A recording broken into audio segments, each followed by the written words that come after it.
Listo. Buenas noches a todos. El día de hoy vamos a hacer una actividad nueva, una actividad diferente de parte del módulo académico. Vamos a hacer un conversatorio donde vamos a tocar un tema importante en relación al tema que revisamos el martes sobre los pacientes en claudicación. Nos vamos a enfocar sobre la rehabilitación y el rol del médico deportólogo. Por eso tenemos un invitado especial que es el doctor José León. Él es médico especialista en medicina de la actividad física y el deporte. Él es jefe del servicio de medicina del deporte en el Hospital San José, jefe del servicio de medicina del deporte del Hospital Infantil Universitario de San José y docente universitario de la FUCS. En conjunto vamos a presidir el conversatorio con Alejandro Landa y yo, que somos miembros del grupo, y vamos a tener la compañía del doctor Sebastián Gómez, que es cirujano general y en este momento está haciendo el fellow de cirugía vascular, y con el doctor Juan Guillermo Barrera, que él es cirujano vascular periférico y jefe del servicio de cirugía vascular de la Fundación Cardio Infantil. Entonces, no sé si alguno, o el doctor José o el doctor Sebastián, quieran dar unas palabras antes de iniciar. Sebas. No, claro, no, pues para mí es un gusto tener a José acá.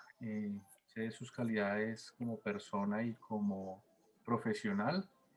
Y es un gusto, vuelvo y lo digo, tenerlo acá compartiendo con nosotros sus experiencias y acerca de que nos dé algunas enseñanzas de cómo manejan desde el punto de vista de rehabilitación y de medicina del deporte los pacientes en claudicación que compartimos con cirugía vascular.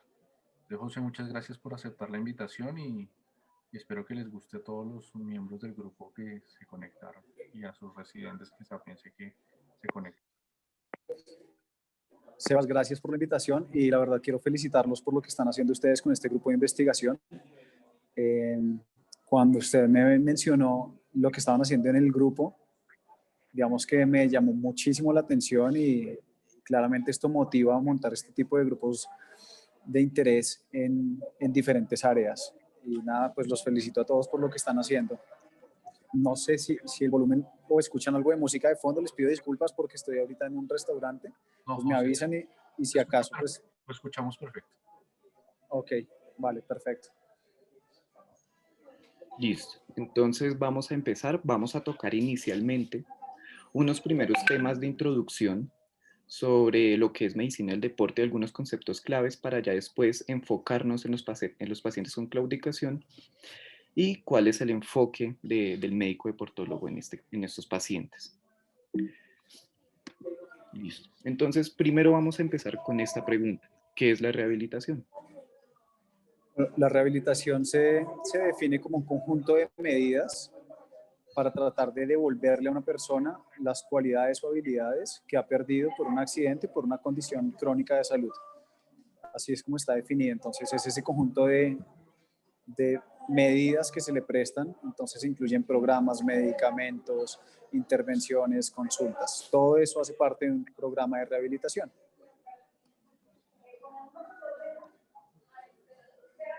Listo, doctor. Como segunda pregunta inicial, para empezar con el abrebocas, es ¿cómo podemos definir actividad física? Actividad física es cualquier contracción muscular. Esa es la definición de actividad física. Entonces, quizá en donde a veces se falla es en tratar de categorizar de una manera diferente la actividad física y entender que toda la actividad física, digamos, va a tener ciertos beneficios sobre la salud. Entonces, actividad física, por ejemplo, en este momento todos estamos haciendo algo de actividad física. ¿Por qué? Porque tenemos contracciones musculares de unos grupos específicos para mantener una postura. Y la actividad física se empieza a dividir y a clasificar de otra manera, con ejercicio y con deporte puntualmente, ¿vale? Entonces, actividad física es cualquier contracción muscular que eleve el gasto calórico por encima de lo basal. Y basal se entiende como el gasto de energía de una persona estando acostada. Listo, perfecto. Y con respecto a eso, está esta pregunta: ¿qué clases de ejercicios hay? En términos generales las dividimos en tres. Tenemos ejercicios de fuerza o de resistencia muscular o ejercicios neuromusculares. Esos son un grupo. Otro tipo de ejercicio es el ejercicio cardiovascular o ejercicio aeróbico. Aeróbico se define así, digamos, en la fisiología clásica del ejercicio, pero nosotros entendemos que todo el ejercicio siempre es aeróbico, nunca hay ejercicio anaeróbico. Y el tercer tipo de ejercicio sería el ejercicio de flexibilidad. Vamos que teniendo en cuenta esos tres, vamos a tener diferente clasificación de los ejercicios y podemos clasificar tanto el ejercicio como los deportes en dos componentes. En un componente que se llama el componente de contracción muscular voluntaria y en un componente de consumo de oxígeno. Y así ustedes pueden encontrar la clasificación de los ejercicios o de los deportes respecto a la fuerza que se imprime en la contracción muscular o a la intensidad respecto al consumo de oxígeno. Listo, doctor. Y teniendo en cuenta eso, misma indicación de ejercicio para todos los pacientes de todas las edades o hay aspectos que varían en esta prescripción. Nosotros para prescribir ejercicio tenemos en cuenta varios parámetros, dentro de los cuales tenemos frecuencia, es el número o cuántas veces va a hacer el ejercicio en un periodo determinado, intensidad, dependiendo de los tres tipos de ejercicio vamos a tener parámetros de intensidad y la intensidad específicamente es cómo vamos a monitorizar el esfuerzo de ese ejercicio. Entonces tenemos parámetros internos o intrínsecos y parámetros extrínsecos. Por ejemplo, un parámetro intrínseco es la respuesta cardiovascular, un parámetro intrínseco puede ser el consumo de oxígeno, la frecuencia respiratoria, la saturación de oxígeno. Esos son parámetros para mirar esa intensidad del ejercicio. Parámetros extrínsecos puede ser kilómetros por hora, si está en una caminadora, en una bicicleta, pueden ser vatios, revoluciones por minuto, puede ser kilogramos si están alzando pesas. ¿Listo? Entonces tenemos frecuencia e intensidad. Tenemos tipo, el tipo de ejercicio, digamos que viene, lo vamos a entender como de qué manera vamos a esforzar el cuerpo. Si hoy estamos hablando de ejercicio de fuerza, entonces lo podemos hacer con el propio peso, lo podemos hacer con bandas elásticas, lo podemos hacer con pesos libres, con máquinas. En fin, si lo estamos haciendo, hablando del ejercicio cardiovascular, hablamos puntualmente de caminadoras, elípticas, máquinas, correr, saltar, nadar, trotar, remo, todas estas. Entonces, ahí va, frecuencia, tipo, la intensidad, el tiempo, pues es cuánto tiempo le va a dedicar a cada sesión de ejercicio. La recomendación de la OMS son 150 minutos de ejercicio de intensidad leve a moderada a la semana, más 30 minutos de actividad intensa en población adulta. En niños son 60 minutos diarios. Y luego tenemos la progresión. La progresión es coger cualquiera de los parámetros que les acabo de mencionar y aumentar la carga o disminuir la carga si es el caso. Es decir, la palabra progresión siempre lo hace uno pensar hacia adelante, pero en deporte y en ejercicio muchas veces esa progresión es el descenso de las cargas. Si voy muy rápido, no me están entendiendo, pues lo escriben en el chat o los moderadores me avisan, ¿vale? Listo, doctor. Bueno, seguimos con esta pregunta y es si existe alguna medida objetiva para cuantificar esa actividad física y la tolerancia al ejercicio en algún paciente, en los pacientes. Claro que sí. Entonces, dentro de los parámetros objetivos, nosotros podemos hacer calorimetrías indirectas o calorimetrías directas. Entonces, la intensidad la podemos trabajar o por los parámetros intrínsecos que les mencioné ahorita, como frecuencia cardíaca, que digamos es uno de los más usados y los más prácticos, consumo de oxígeno, que es el VO2 máximo, que ustedes lo van a ver por ahí en la literatura. Con ese consumo de oxígeno hay que tener cuidado porque a pesar de que se lo ponen como VO2 máximo, realmente se habla de un VO2 pico y específicamente es para que usted obtenga un VO2 máximo, la persona tiene que estar acondicionada físicamente. Y la mayoría de personas con las que se hacen estos estudios obtienen son VO2 pico. Entonces, eso significa que la intensidad del ejercicio en VO2, digamos, va a estar limitada por una parte. Lo que es más utilizado son los METs. Los METs, cada actividad, hay una doctora que es la doctora Ainsworth, la doctora se encargó de hacer un compendio en el que describe cuántos METs equivale a cada tipo de actividad. E incluso está labores de jardinería, cargar el mercado, caminar, subir, bajar escaleras, montar bicicleta a diferentes velocidades. Es un compendio bien interesante en el que con los METs uno puede de manera objetiva decir qué intensidad está realizando la persona, ¿vale?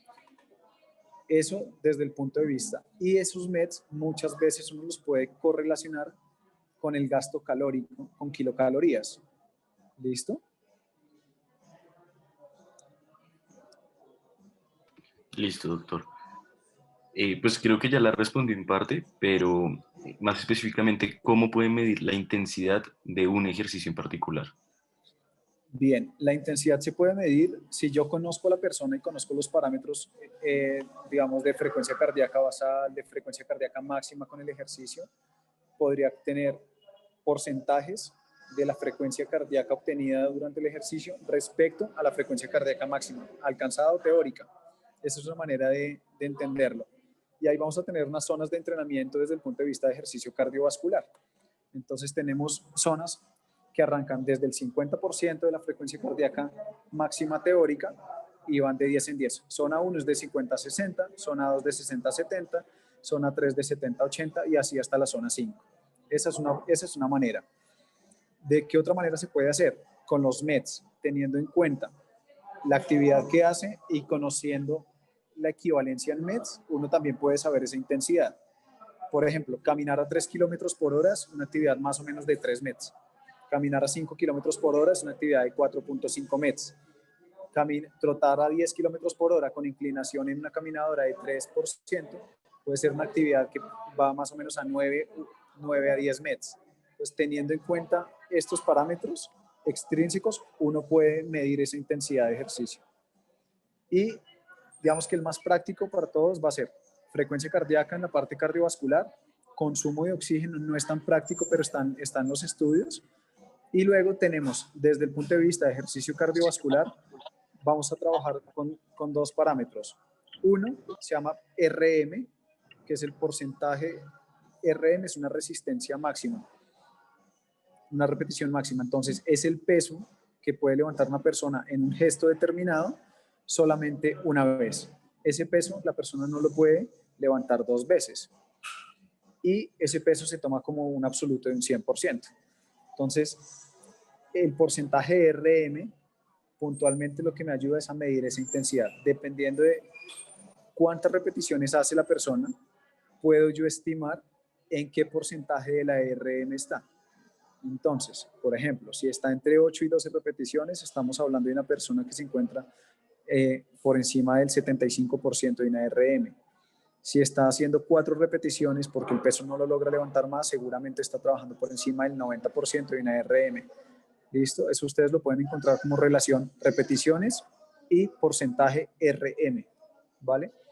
Hay otra manera de evaluar esa intensidad del ejercicio en ejercicio de fuerza, que es para personas que se conozcan un poco más, y es con unas siglas que es R y R, que son repeticiones en reserva. Entonces, con un ejercicio determinado, la persona que está haciendo el ejercicio dice, con este peso, ¿cuántas veces creo que podría repetir el ejercicio? ¿Cuántas veces más puedo hacer esto? Por ejemplo, estoy haciendo un press de pecho y digo, tengo repeticiones en reserva, tengo 3. Eso quiere decir que yo estoy trabajando en una carga muy alta. Si mi R y R es de 10, seguramente la carga es muy baja. Eso es como en términos generales la manera de medir la intensidad. Listo, y ya para terminar, pero creo que eso también ya la respondió, que es un MET como en términos prácticos. Un MET es un equivalente metabólico y entonces ese MET, al hablar de un equivalente, yo me lo puedo llevar a diferentes escalas. Un MET puede ser en consumo de oxígeno 3.5 mililitros kilogramo de oxígeno, pero un MET también puede equivaler a una kilocaloría. ¿Listo? Entonces, un MET yo lo puedo volver que es estar acostado. O 3 METs es ir a 3 kilómetros por hora. Entonces, cuando hablo de equivalencia, significa que el MET me permite trabajar en diferentes escalas para prescribir ejercicio o identificar la intensidad de una actividad. Listo. Listo, doctor. Ya para empezar con el enfoque clínico y adentrarnos un poco más en la patología vascular, ¿cuál es el enfoque del médico deportólogo en la patología vascular periférica? Lo primero es identificar de qué tipo de patología estamos hablando, si es una patología arterial o es una patología venosa. ¿Listo? Si la patología es arterial, pues hay que empezar a identificar cuál va a ser realmente el alcance de la intervención del ejercicio. Si es venoso, lo que uno va a fomentar son ejercicios que favorezcan ese retorno venoso. Entonces, lo primero es que uno identifique a qué tipo de patología es la que se está enfrentando, si es arterial o venosa, y dependiendo de eso ya uno empieza a evaluar otras cosas como que puntualmente lo que nosotros miramos en medicina del deporte es la funcionalidad del paciente. ¿Listo? Entonces la funcionalidad del paciente, entendemos que la función de un paciente o de una persona depende de su condición física específicamente. Y para nosotros es muy claro que la condición física se divide en 5 parámetros.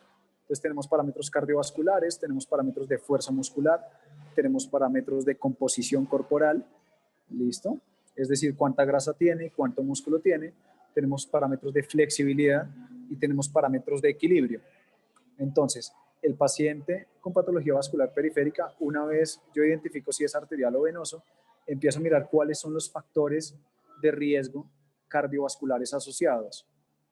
Es muy raro encontrar un paciente que solamente tenga la patología vascular y no tenga factores de riesgo que puedan ser modificados con el ejercicio. Entonces, identifico su condición física con estos 5 parámetros que les acabo de mencionar y de esa manera empiezo a orientar el paciente.